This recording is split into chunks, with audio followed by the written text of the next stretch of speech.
Hello, good afternoon, and welcome to the latest edition of Daily Record Hotline Live. You're joined by me, Keith Jackson, in the Daily Record HQ, and our fancy new Copeland Road studio. It's taken just about 2 months longer than that to build.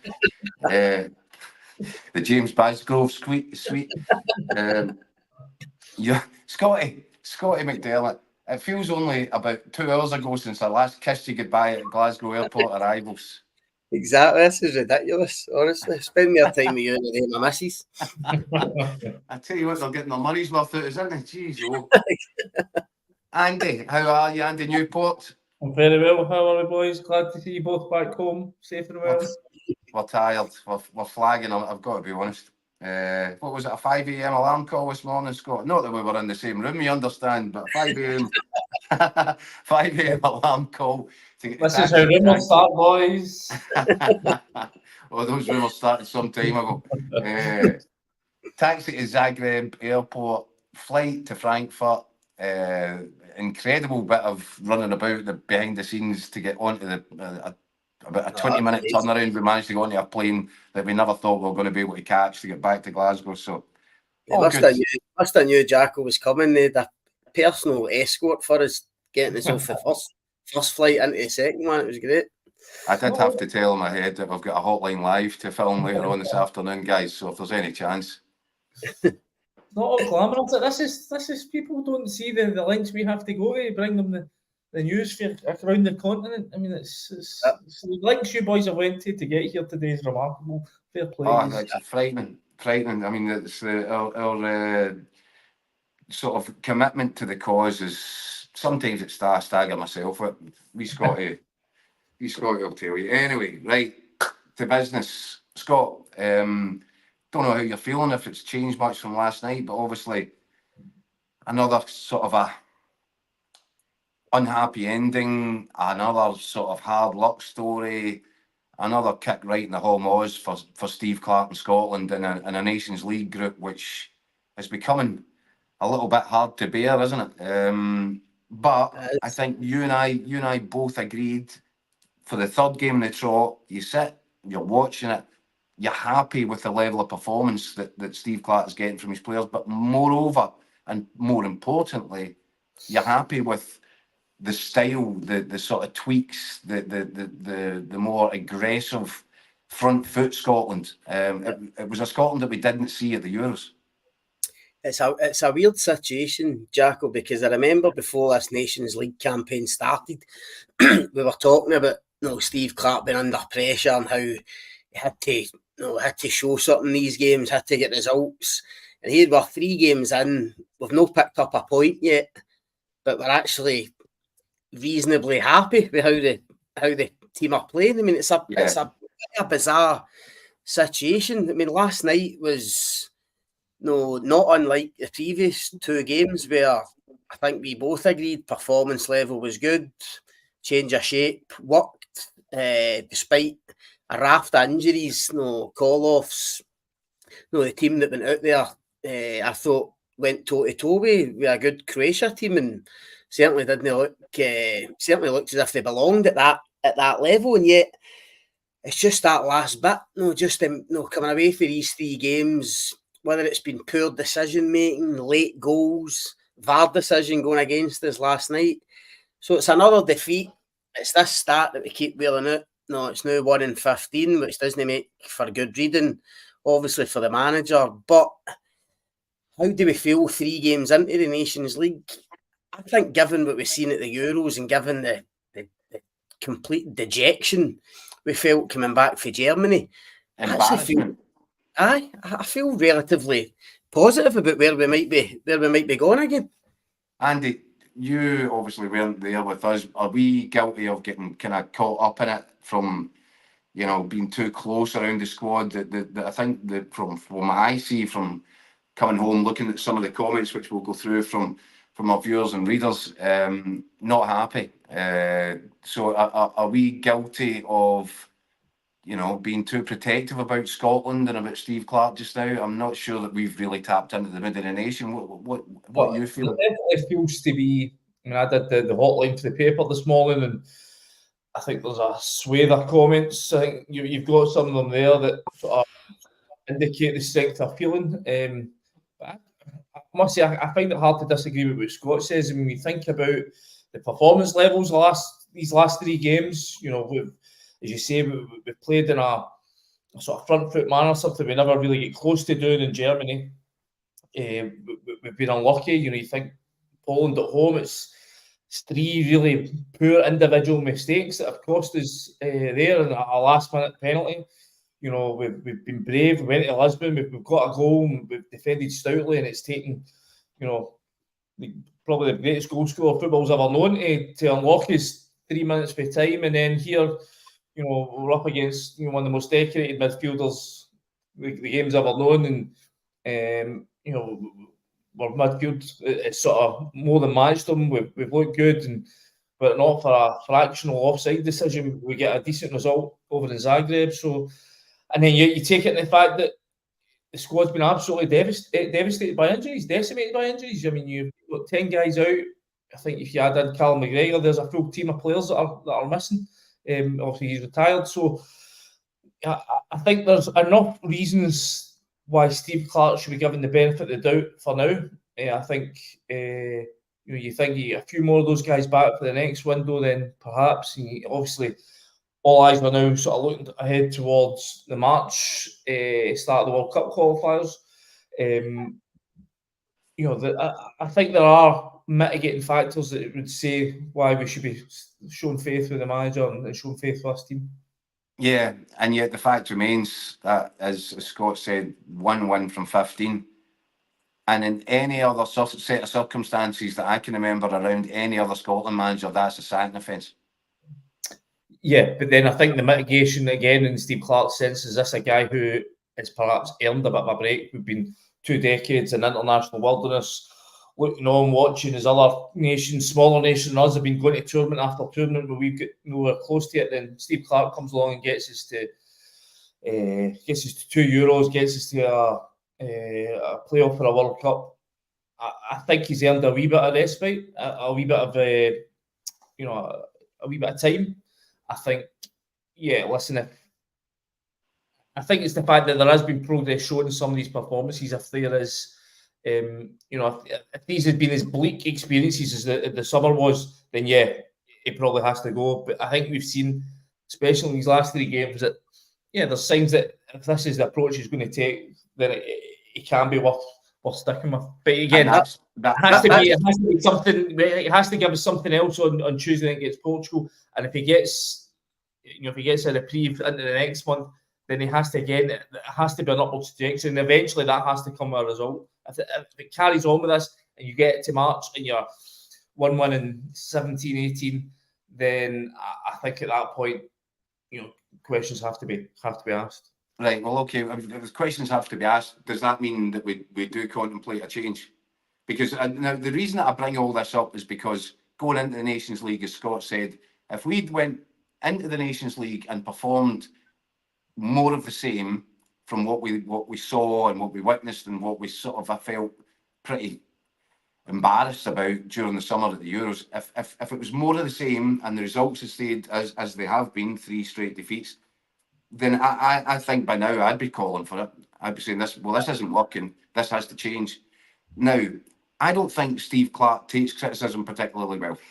And I think us as media guys around the thing, I think that we're perfectly well aware of that. I think circumstances seem to have changed around the relationship between Steve Clarke and the media since the summer, which suggests to me that it was a sort of a retaliatory strike for some of the criticism that he probably felt was unfair. If you put yourself in Steve Clarke's shoes, I can understand that.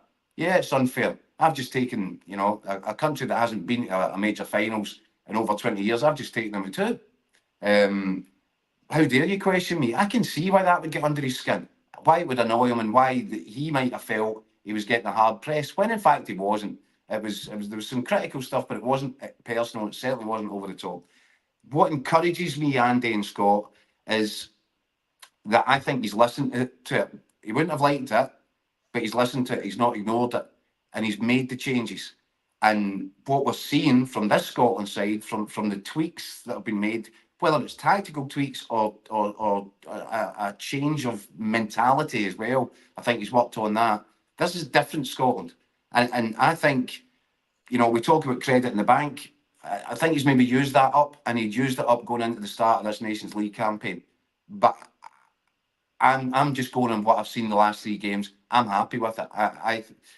Obviously the result's not good, but we're paying the price for the success that he's already brought us. But what I do believe we're seeing is a very new approach from Scotland, and I'm all for it. And I don't care at this point now. I would say to you, I don't care if we don't take a point or a win from this Nations League group, and we go in with one from 18 into the World Cup. I'm sticking with him because I've seen enough to be convinced that I think he's going the right way. And Scott, I think the players believe that too. That's what I was going to say. That's the key point. When we came out the Euros, Jacko, and Steve Clarke was under pressure, I think we felt that it was going to continue like that into the Nations League, and you almost felt it had come to the end of that cycle, and you worried that you were going to see players. I'm never going to say players. I'm not going to try.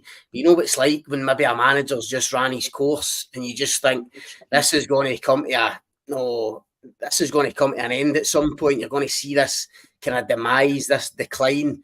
Players maybe not want to play for the manager because of how the Euros went. I genuinely thought that's what was going to happen. I thought we were going to get into these Nations League and suffer some real bad ones. And even wee things like Callum McGregor going, and you just felt it was all coming to an end. And I think we all agreed we probably did think Steve Clarke's time probably is about to come up. But that's what surprised me. As you say, he's made those tweaks. No, he's changed the system. Obviously, he's went to a back 4, which I think has helped the players. Mm-hmm. Watched that game last night, or even in the previous 2. The players look as if they're still in it for the manager, and still have belief in him, and still back him, and that surprised me. But I think that's got to be encouraging, because Andy, I think the players look reinvigorated. I think that maybe I think it's probably fair to say there were a few of those players that left the Euros feeling every bit as disappointed as we did, as media guys, or as the Tartan Army did. We just that team didn't turn up. That team was told to play with a handbrake on. They weren't free to go and express themselves. I think they believed that they were ready to go and really push and test themselves at that level, and I don't think they were allowed to do it. And that worried me, because my concern being, well, are these guys? Is it as fun as it has been? Is this the end of the fun? When the fun stops?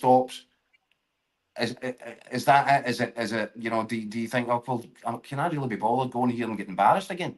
I was worried that would be the hangover from the Euros, and I've seen the opposite. I don't know about you, Andy, but that gives me enough encouragement.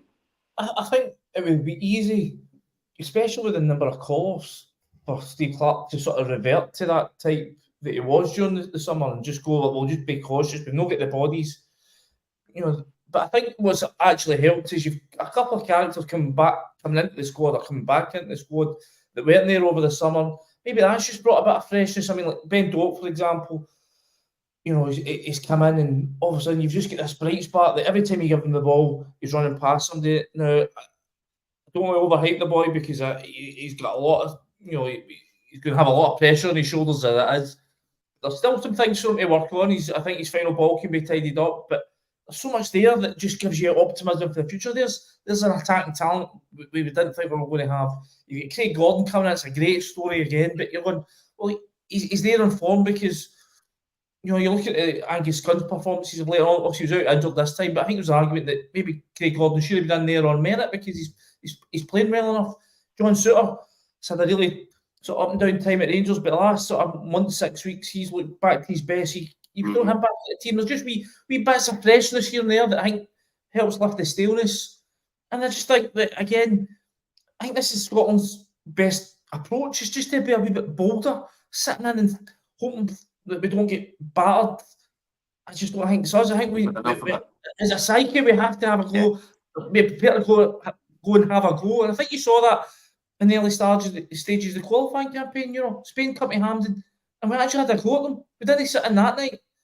You know, we go to Norway and we have a go against them. And I think that's Scotland at their best. Yeah, okay, you maybe have to accept that you're not going to have the ball for spells, but you're going to have a go. You're going to press teams. You're going to throw bodies forward when you get the opportunities. And I think that's the mix that Steve Clarke's got us back to. That it's a better suit for us. Yeah, except that sometimes you're going to have to be tight. You're going to have to be compact. But the chances on to press teams, the chances on to put bodies forward, we've got the guys to do it. So why not do it? Right, listen, guys, this is Hotline Live, and we are getting bombarded here with messages. We asked the question earlier on, is this the end for Steve Clarke? Can Steve Clarke survive this, I think? And we've got loads of comments coming in live from viewers. Here's from 13 watching on X. No, get him gone. Boring, negative, predictable, and a bad loser. We've got one from Sean Maxwell here. Steve Clarke out and Dave Moyes in as new Scotland manager. David Moyes. Okay. Hugh DL. Hopefully it is the end. It's hilarious. If that's Hugh watching on Facebook. And Dave Christensen also watching live in football and Facebook. Sorry, we're playing well. Stop talking about the manager. That's our fault. But it is a talking point because we were worried at this point, David, that we might be looking for a new manager. Actually, we're making the point that I think the three of us are in agreement that Steve Clarke deserves to stay. So, that's why we're talking about the manager. Other people, however, are recommending David Moyes. We've a bunch of comments here, all calling for, fans calling for change. There's one of them I'll come to later, asking for Neil Lennon to come in. Derek McInnes has been mentioned. We're talking about the manager because the manager is the man at the top of the tree here. And I think that we all feel that he's been more than satisfactory despite the last three results. I think, Andy, you were mentioning there, and Scott, it was great to see him in the flesh last night, Ben Doak, because without wishing to heap too much on him, and I'm joking about, let's not call him McMessy. He is McMessy. This boy could be a difference maker for us at this level. And that's the one thing that probably Steve Clarke has had to do without over the last 4 or 5 years. He certainly looks a real deal. I mean, he's only 18, obviously, and as Andy says, you're not want to put too much pressure on his shoulders. But, I mean, he's up against Josko Gvardiol last night. And had him in toast. I mean, 78 million or something he got bought for. I think Keith, you were saying at the game, most expensive defender in world football, something like that. £77 million. He just wasn't phased at all by it. I mean, this kid looks fearless going in against any opposition. That's why I think Steve Clarke's almost been forced to just throw him in there. And I actually thought for a young boy, I'm not saying it was perfect, but I actually quite liked his discipline on the right hand side. He wasn't just all going the one way and no helping, Tony Ralston behind him when he needed it. He actually got back into shape and he was tracking back, and that was really encouraging. But certainly offensively, he gives us something totally different. Searing pace. It's a constant threat. Last night, as I say, Gvardiol, who's a top defender, couldn't settle for a minute. In case this boy went in behind him. He's had a hand in the goal. I thought for an 18-year-old that's, I think we were saying last night as well, he's still in his professional career, hasn't he played 90 minutes yet? 90 minutes. For him to come in and do that on that stage against that opponent was really promising, really encouraging. And I hope, and I think he will, but I hope Steve Clarke keeps him in there for Tuesday night. I think he has to. Obviously, I think Steve Clarke has to be mindful, and sports scientists and all the rest of it will look at it and say, this boy hasn't played a lot and we don't want to overload, and all the buzz terms that come around and all that. Drink more water, do more this, do more that. The bottom line is the kid's 18. He'll be desperate to play on Tuesday night. 18-year-old would want to play every night of the week if they could, especially if it was representing your country. And Ben Doak is clearly thriving on the responsibility and the opportunity he's been offered, Andy. I mean, Scott makes a point there about just how little football he's had. Well, what better opportunities for him to learn and get great experience at a really young age? Yeah. Be up against a Portugal team, go and test yourself against Bernardo Silva, Bruno Fernandes or Steven or Ronaldo. I mean, go and see these guys up close. I mean, obviously he's had a great education at Liverpool. He's training with Mo Salah every day. That's a guy who's he's seen what is required to get to the top level, and let's give him an opportunity to show what he can do. Listen, as I said, there's a reason why he's not playing for Liverpool this season, why he's on loan at Middlesbrough. That's because he needs to learn, he needs to get minutes, he needs to find out what's really required to make it the top level. And as I said, I think you saw wee aspects of that last night. As I say, gets himself into really good positions 3-4 times, especially that first half, and just maybe rushes the cross, doesn't take the right options. That one, I think it was early on, when he robs Gabriel and gets down the right hand side, and it just needs to be put across the front post for Lyndon Dykes. He tries to pull it back from McTominay, and the chance is gone.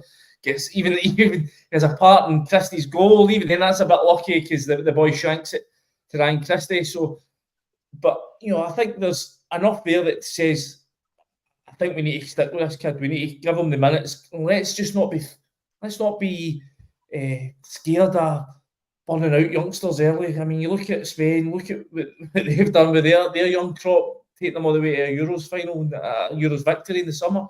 Well, why can't we do it with our young guys? He's fearless. Let's just play him. 100%. And I'll tell a story against myself. Scott will back me up on this. I'm sitting in the press box last night, and the press box is way down to the left-hand side, so the goal that Croatia were attacking in the first half, I'm looking away down and I can see wee Ben Doak, and I'm going, up against, that's a big lad, he's up against their big number 4. And I hadn't checked the name against my team sheet, and I'm going, he's got this big guy on toast. And then I've looked down after about 10 minutes, I've looked longer than that, because it took about 10 minutes to get his first touch of the ball, Ben Doak, but after about 20 minutes or so, he's done him about 3 or 4 times. And I've looked down, and it's only then that I realised it was Guardiola that he was playing against. And I'm thinking, that is unreal. I mean, let's not pretend that something happened last night that actually didn't happen. It wasn't as if he's gone there and hit the ground like Lionel Messi. It wasn't. But he was really good, really impressive. And I've watched a lot of Guardiola over the last few years. I can't remember too many times I've switched on the telly and seen him struggling up against a player like that. And I think, first and foremost, it's the pace. Ben Doak's pace is frightening. But then we had a guy with pace. We had Ollie Butt, who was a bigger, I'm not going to say faster, but he was fast as anything, Ollie Butt. Just couldn't play. He was just a big Forrest Gump type of guy. Well, it was. He was rotten. Big trampoline toes and all that. This wee boy, every time he got the ball last night, he was killing it stone dead. Control, touch, out of this world. And that's what gives me hope, because if you can pair that up, the technical side of it, with the physicality, the searing pace, and he's a strong wee guy, he's a unit, that to me tells me that he's got all the ingredients required. And that is why we should be getting excited about it. And you're right, Andy. Let's not talk ourselves down all the time. This kid's got it. You know what else he's got? You know what else he's got, Jacko? He's got that wee bit of arrogance about him, that wee bit of gallus. That when I think you said it last night, you seen him and Ralston were kind of having an exchange, and Doak was he was standing firm. No, he wasn't taking any nonsense. So he actually went like that. He turned to Steve Clarke and shrugged his shoulders like, what's this guy talking about? John McGinn told the great story, I think, a couple of weeks ago at the press conference, saying, when they met up for the first time, obviously after the Euros, and Doak was there, he kind of walked into the change room. They're all talking about how disappointing it was, and Doak turned around and says, pity I wasn't fit. You might have done a lot better. You know what I mean? For an eight. And that's brilliant. Honestly, absolutely brilliant. So I think we've missed a wee bit of that. I know John McGinn's a big character, big personality, but we probably have lacked that wee bit of attacking arrogance, that wee bit of callousness in a wide area for a while, and hopefully this boy's going to give us it. You're talking just the negativity in the team now, and just like, well, if you can just build it, if you just bottle what we Ben Doak's bringing in, and you get Gilmour again, just moved he seems to have grown a couple inches in stature. Just going out there, Robbie's obviously, a key figure for us now. You put McGinn back in there. If we can get a wee bit of Shea Adams, obviously had a really good start in Italy. If we can get him sort of believing in himself a wee bit more, then you get a couple of injuries, you get a Tierney back, you get a Patterson back, you get a Hickey back, then Lewis Ferguson. there are reasons to be optimistic about the future for Scotland. But again, it comes back to the progress needs to keep going, the arrow needs to keep trending in the same direction. And now we've had 3 decent performances. We need a result now, and then we need another couple of decent performances next month before we go into the World Cup qualifiers. That's where everything needs to keep heading in that same direction. More comments coming in here live from our viewers and readers. Kenny McCallion, will Steve Clarke survive, or should he survive? Yes, he can and he should. He's taken us to 2 Euros already, and his stats might not be great reading at the moment. There's his comment going, but his stats in qualifying were second to none. Most of the bad results we've had against the top sides in the world, we still have to play at home too, which is where Scotland are renowned for upsetting the odds against top class sides. Right, I like it, Kenny. I'm loving your optimism. I think that it will be a big ask for us to take anything against Portugal, who are sitting pretty at the top of this section already. I can't say I'll be looking forward to that game in terms of, I think this is the night that will turn the corner, that will get 3 points. I think the suffering in terms of results is likely to continue for a while, guys. This is the problem, though. Andy touched on it there. The manager does need a result, and he's going to need to get a win for somewhere at some point. The problem is the situation we're in now. Every team we come up against is a top side. There's no a minnow coming up on the horizon where you think, right, he'll go and end this run. And you said it at the start, Jacko, he's probably been a victim of his own success in that regard for getting us to the top tier of the Nations League. So it's tough. I agree with you. I mean, he's desperate for a win. We all want that, but you need to say it's probably unlikely it's going to come on Tuesday. So it then rolls on. It's then 1-1 in 16, and it rolls on to the November games.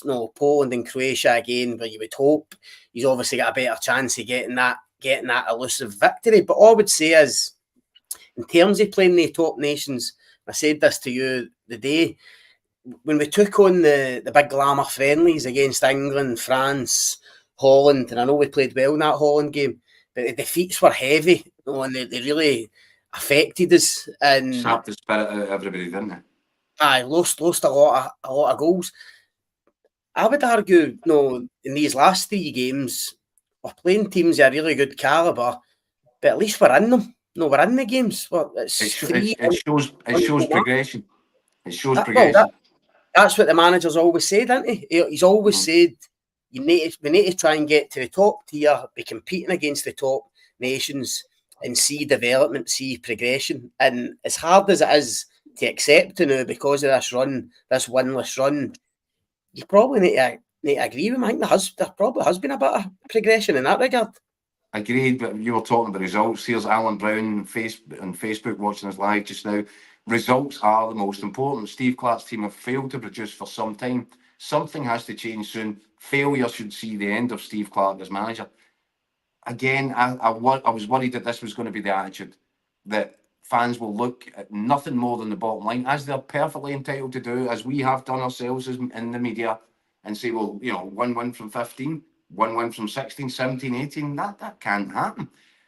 But what Alan's saying there is something has to change soon. I think we're seeing that. Yeah. I think we've discussed that. We're seeing the change. It's not coming in terms of results, but it is coming in terms of performances and attitude. Listen, see if we go out and it's a 6-0 scudding on Tuesday night, then I can see that at that point the conversation comes back round to Steve Clarke's future. But if you go there, you put on another really positive show, you go toe-to-toe with a team packed with superstars, with the best goal scorers the game's ever produced, and you come away with your head held high in that sense, then I think, again, you can go, listen, well, that's progress, and that's, again, things are heading in the right direction. So I think it all has to, you can't just sit here and look at the black and white yet, because I think that's not how sport works. You're missing 10 of your best players. You're playing a level of opposition consistently. When was Scotland ever played this level of opposition, back to back over the course of a year? You're talking about Gibraltar, maybe Northern Ireland. Okay, the Northern Ireland result was a really sore one at Hampden earlier on this year. But other than that, it's all like top 15 nations of the world you're playing. I mean, that's the frustrating thing, Andy. Just in terms of that stat, and it'll annoy Steve Clarke, because see if he'd have beat Northern Ireland or beat Finland at home or won the tour, We'll be having this conversation. We need to be talking about these stats. So that'll be arcing him. And I mean, the last caller there, or the last comment, was saying, "Oh, he's got to go. It's failure." I go back to it. The Euros was a failure, and right after the Euros, we all felt this is probably going to be the end for Steve Clarke. And if the SFA had taken that decision, or he'd have walked away, I don't think many would have complained about it. But they haven't. He's still in the job. And I think you almost need to look at this Nations League now in isolation. So we've had 3 games against top-class opposition. How have we fared in the games? We've not been embarrassed. There's been no shame in any performances. We've been missing players, maybe even punched above our weight with certain in certain games. And we've been in every game virtually to the last minute. Of course, it's frustrating because you want them to win just to put a point in the board. If that goal would have been given last night, last kick of the ball, whether it was Shea Adams or an OG, I don't know. If we'd have got that, it would have just lifted everybody. First point in the board. You've kind of turned it around a wee bit. It didn't happen, but as I say, once you've stuck with Steve Clarke, and you see the progression that we're talking about, I think it'd be crazy to think about making any kind of change at the moment. As you say, Jack, now that you've stuck with him, the performances have been decent, even if the results haven't.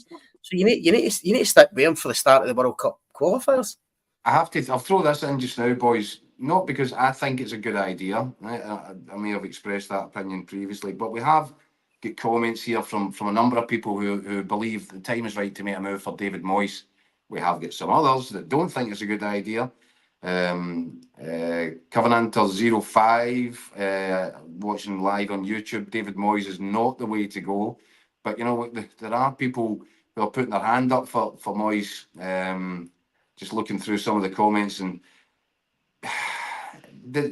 Look, have they got a point, guys? Have they got a point? David Moyes, with all his wealth of experience, with everything that he's done in the game, he's just won a European trophy not that long ago with West Ham. Have they got a point? While this guy is available, should the SFA be having a conversation?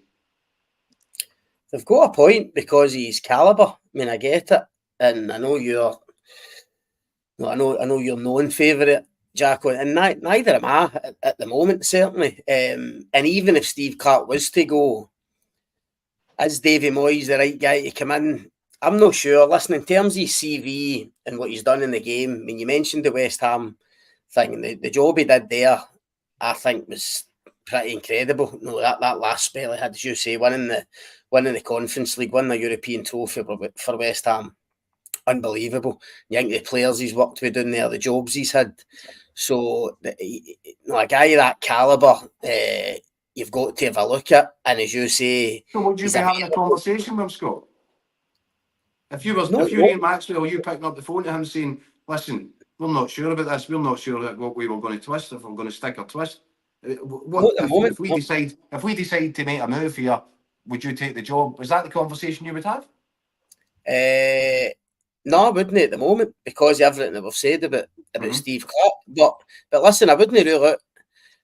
I wouldn't rule out that somebody's maybe made that call already. Whether that was after the summer, well, it would have been after the summer, probably when there was such that kind of air of negativity about the place. My only thing with Davy Moyes is we talked about this for a while last night. I think Jacko was in Zagreb. It's just. I don't know. I feel as if this group of players maybe need a kind of, if there was to be a change, would maybe like a younger, fresher approach. And that's nothing against Davy Moyes, but would he be the right guy to come in after Steve Clarke? Listen, it's just an opinion. It's a gut feeling. He probably wouldn't be my first pick. I think I would look elsewhere. I can understand people saying that it should be that he should be in the running for it.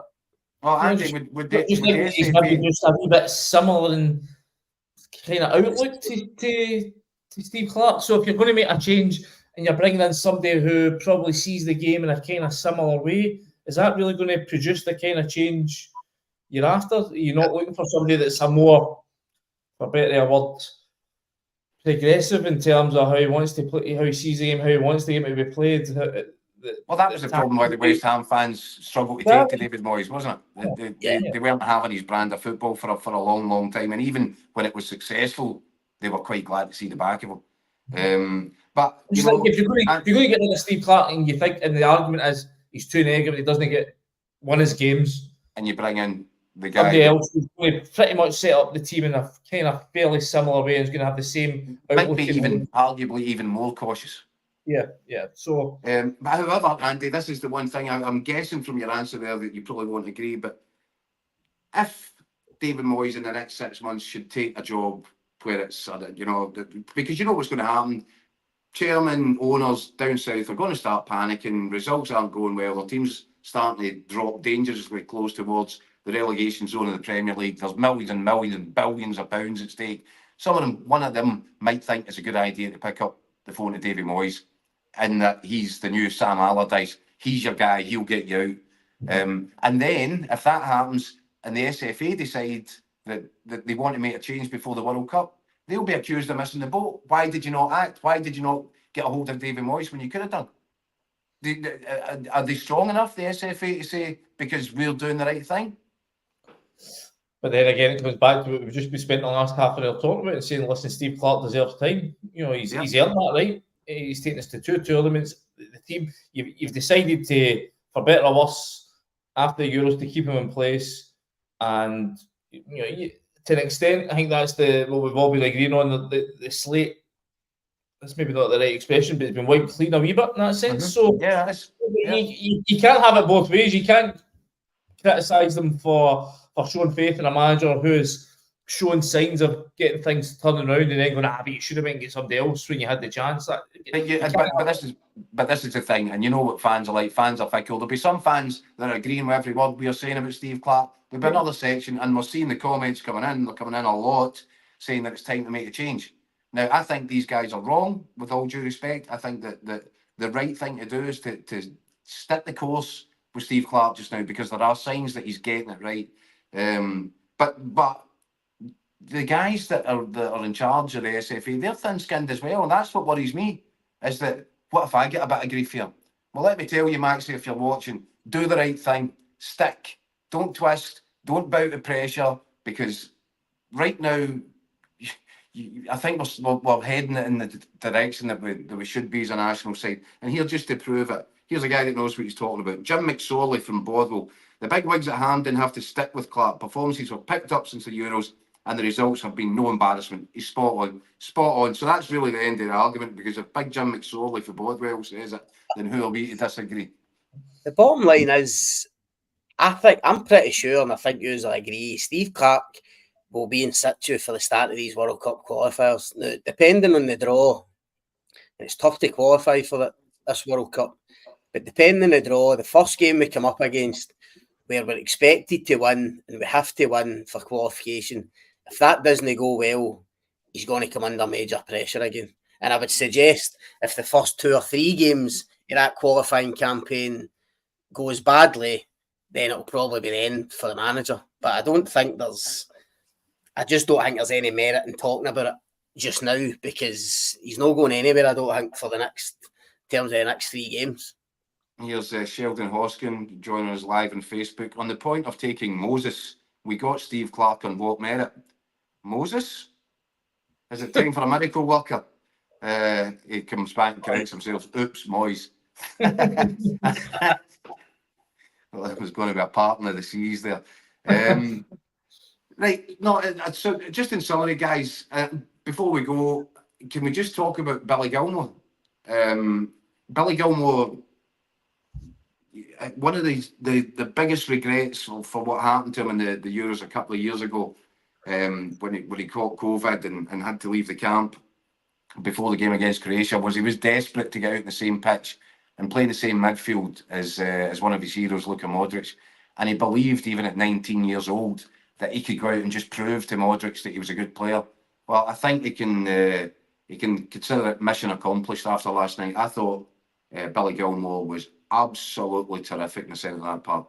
I think he's grown another inch or two, which he could probably do with given his diminutive size, but just his stature. I just think for me, he's now the absolute nailed on dictator of our midfield. Everything goes through him, and it's not that he's just bothered about how things operate going forward. You saw him at times digging in, getting back into the 6-yard box, making clearances. Yeah.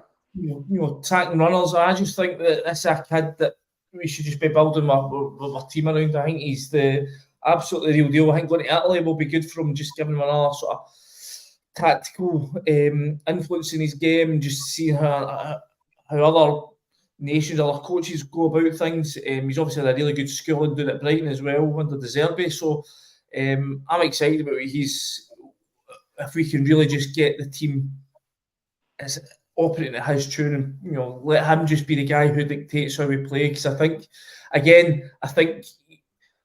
back to that Holland game that Scott was talking about earlier on, where okay, he got away with us in the end, but you think about the first hour of that game, the wee man just running the show really. I mean, we went toe to toe with a really good Holland team. And again, it comes down to a lot of people look at the black and white, go, we lost 4-0. Okay, there's substitutions get made, and it was a friendly, and blah blah blah. But I think for 70 minutes, you saw what Scotland can look like. Yeah.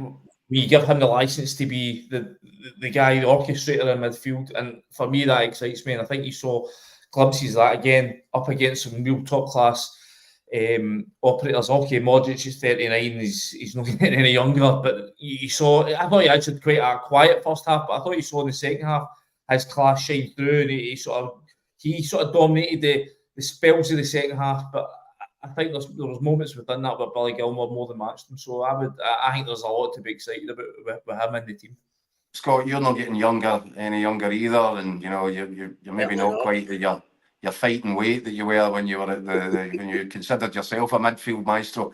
But if you were looking at Modric last night, you would have to dope your hat a wee bit to Billy Gilmour, wouldn't you? You would say to him, by the way, son, you've got a chance. 100%. Modric's probably seen a wee bit of himself in him. Yeah. No, that's just that same kind of Sandy says, same kind of diminutive size, same kind of style of game. I actually think Billy Gilmour is taking his game up a level again. Even since the Euros, I think we spoke at the Euros, and you know, if you were nitpicking with his game, I think I said at the time that I'd like to see him playing more progressive passes, forward passes, breaking lines with passes. I think he's doing that now. That's probably happened at Brighton, and then obviously he's getting moved to Napoli. I mean, and he's taking on the extra responsibility with Callum McGregor moving on. He's decided, right, this is my shirt now. Nobody's getting this. But there was just a wee moment in the first half where they got forward. They played a wee 1-2 with McTominay, and he got a shot off. No, that's a really well hit shot at the keeper, just too straight at the keeper. I don't think you were seeing Billy Gilmour doing that a couple of years ago. I think he saw himself just, no, I'm the sitter. No, I dictate the play, which is fine. But you need to add the modern game, even when you're the sitter, you need to add more to your game. And I think he's taking that on board, and I agree with everything Andy says. I mean, he is the kind of fulcrum of the team now. I mean, you would never leave him out. And we were on the plane this morning, Jacko, talking about the potential Scotland first 11 if everybody's fit. You think of that midfield, getting Gilmour, Ferguson, McGinn, McTominay, getting all these guys at the top of their game. We're talking about Doak, we're talking about Shea Adams up front if he keeps scoring goals for Torino.